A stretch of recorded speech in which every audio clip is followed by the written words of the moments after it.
এখানে দেশি এবং বিদেশি পাখি।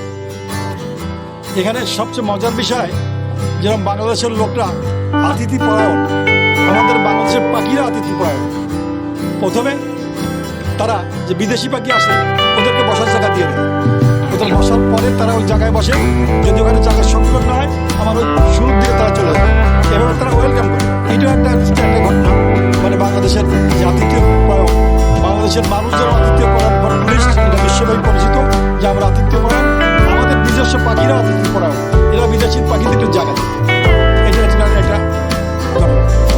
আবাসস্থলটা হয়ে আসে একটা দেখছেন। সম্প্রতি আমি বাংলাদেশ ট্যুরিজম বোর্ডের সদস্য, এই মাসেই বাংলাদেশ ট্যুরিজম বোর্ডের সদস্য, আমাদের সচিব মহোদয় চেয়ারম্যান, ওখানে যে একটা সভা হচ্ছিল, সেখানে এডিশনাল সেক্রেটারি এনভায়রনমেন্ট, উনিও সদস্য আমাদের ট্যুরিজম বোর্ডের। উনি একটা কথা বলছিলেন যে পাখি এবং অন্য অন্য প্রাণীর জন্যে আপনারা যারা ট্যুরিজম করছেন এটা যদি ডিস্টার্ব না হয়,